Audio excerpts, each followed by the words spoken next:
ओम नमः शिवाय। हर हर महादेव। शिव महापुराण रुद्र संहिता पार्वती खंड अध्याय 25वां।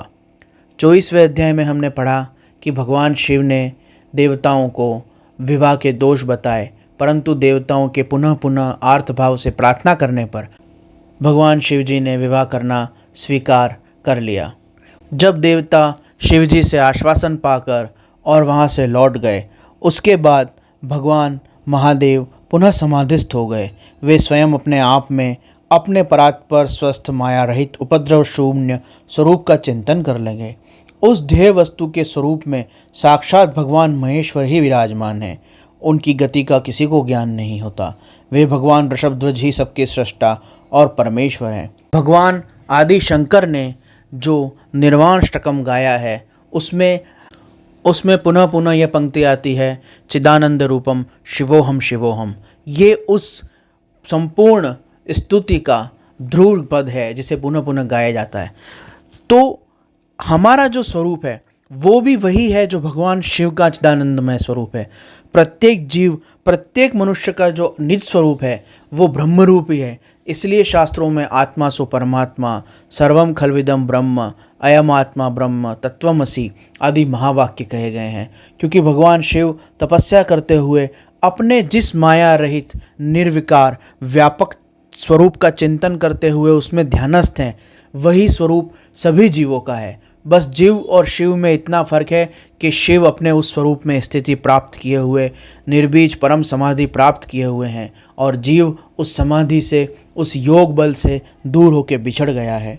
जिस भी महाभाग्यशाली पुरुष को भगवान की कृपा प्राप्त होती है, दर्शन प्राप्त होते हैं, वो व्यक्ति अपने उस सहज स्वरूप को, उस पूर्ण निर्बीज समाधि को, उस सिद्ध समाधि को उपलब्ध हो जाता है। रामचरितमानस में आता है, मम दर्शन फल परम अनुपा, जीव पावहि निज सहज स्वरूपा। भगवान शिव अपने उसी स्वरूप में स्थिति करके और समाधिस्थ हो गए। उन्हीं दिनों में पार्वती बड़ी भारी तपस्या कर रही थी कि वह भगवान शिव को पति रूप में प्राप्त करे। भगवान शिव ने अपनी समाधि से जागकर सप्तऋषियों का चिंतन किया। भगवान समाधि से पार्वती की तपस्या के कारण नहीं जगे थे और न ही देवताओं की प्रार्थना के कारण जगे थे। भगवान शिव जी बड़े करुणाकर हैं, बड़े दयालु हैं। उन्हें भोलेनाथ कहा जाता है। वह भोले भक्तों के स्वामी हैं। पार्वती की भक्तिपूर्वक जो तपस्या थी, उस भक्ति के कारण भक्त के लिए ही भगवान समाधि से जागे और उन्होंने सप्तऋषियों का चिंतन किया। जब सप्तऋषियाँ वहाँ आ गई, तब भगवान महादेव ने कहा कि पार्वती संपूर्ण कामनाओं का त्याग करके केवल मेरे लिए ध्यान, जप, समाधि आदि तपस्या कर रही है। यहाँ पर विशेष रूप से ध्यान देने बात योग्य ये है कि भगवान शिव के अलावा अन्य सभी कामनाओं को माँ ने त्याग दिया था। अतः जिसे भगवत को प्राप्त करना हो, माँ पार्वती को शिवजी पति के रूप में प्राप्त करने थे, लेकिन जिसे दर्शन प्राप्त करने हो, जिसे भगवत स्वरूप का अनुभव प्राप्त करना हो या निराकार स्वरूप में, आत्म स्वरूप में भगवान को प्राप्त करना हो, निर्भीत समाधि सिद्ध करनी हो, उस व्यक्ति को कामनाओं का त्याग कर देना चाहिए। अष्टावक्र गीता के अंदर भी अष्टावक्र जनक से यही कहते हैं कि जनक, अगर तू मुक्ति का, समाधि का, सत्य का, परमात्मा का अनुभव करना चाहता है तो विषय भोग और कामनाओं का त्याग दे। गौतम बुद्ध के जीवन में भी हम ये देख सकते हैं कि उन्हें सत्य उपलब्ध हुआ, तब उन्होंने सब कुछ छोड़ दिया, सब कुछ त्याग दिया। असल में लोग त्याग तो देते हैं, घर छोड़ देते हैं, नौकरी धंधा व्यापार छोड़ देते हैं, वस्त्र भी छोड़ देते हैं और भस्म रमा के एकांत में शमशान और जंगल में बैठे रहते हैं, पर उनके भीतर कामनाएं होती हैं, उनके मन में वृत्तियाँ चलती हैं। वास्तविकता में जब शास्त्र कहता है कि संपूर्ण कामनाओं का त्याग कर देना है, तो उसका अर्थ है आपको निर्बीज समाधि जो योग सूत्र में है, आपको परम भाव महाभाव समाधि जो कि भक्ति सूत्र में वर्णित है, उसे प्राप्त करना होगा। या तो आप महाभाव समाधि प्राप्त कर लो, अथवा आप नादांत कलातीत समाधि प्राप्त कर लो जिसका वर्णन तंत्र में है, विपरीत रति समाधि प्राप्त कर लो जिसका वर्णन तंत्र में है, अथवा आप योग प्राणायाम का अभ्यास करके निर्बीज समाधि सिद्ध कर लो जिसका वर्णन योग शास्त्रों में है। ज्ञान के अंदर जिस कैवल्य समाधि का वर्णन किया गया है, आप उसे भी प्राप्त करके और ईश्वर का अनुभव कर सकते हो। पर इनमें से कोई भी ध्यान, कोई भी योग का उपाय तभी सिद्ध होता है जब मनुष्य संपूर्ण कामनाओं का त्याग कर दे।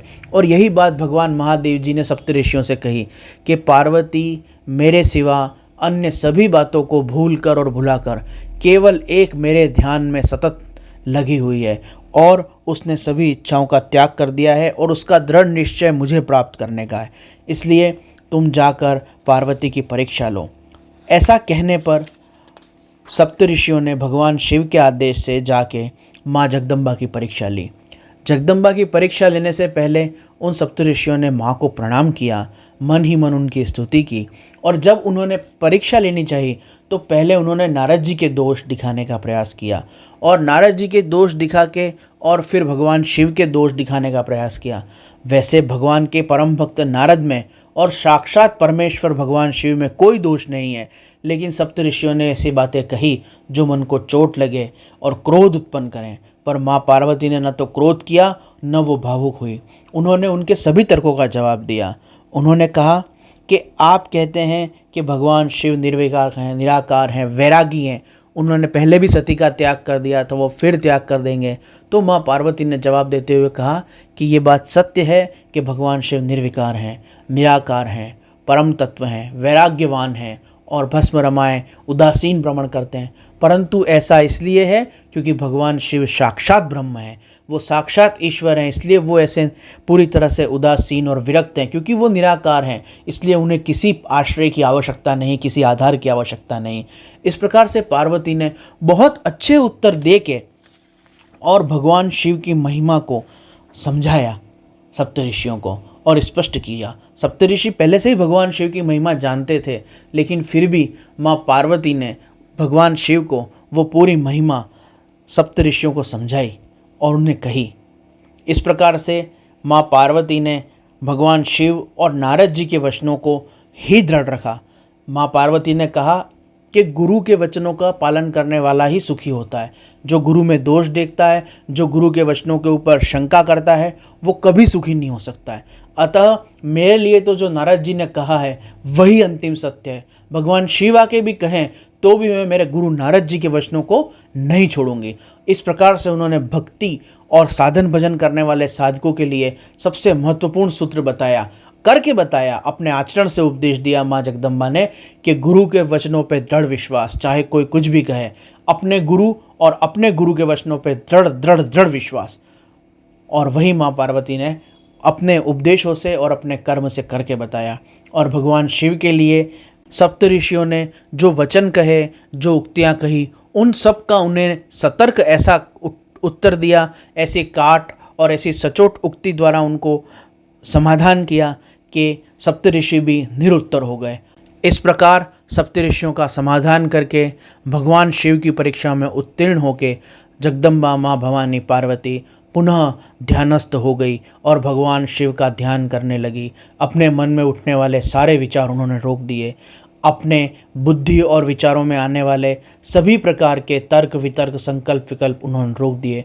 उनके मन में न कोई इच्छा उत्पन्न हो रही थी, न कोई दृश्य आ रहा था, न उनके भीतर कोई शब्द सुनाई दे रहा था। केवल एक भगवान के नाम का नाद उनके भीतर चल रहा था और भगवान के रूप का ध्यान उनके भीतर चल रहा था। इस प्रकार से गहरे ध्यान में वो स्थित हो गई। भगवान के नाम और भगवान के रूप के सिवा उनके मन में दूसरा कोई विचार नहीं था।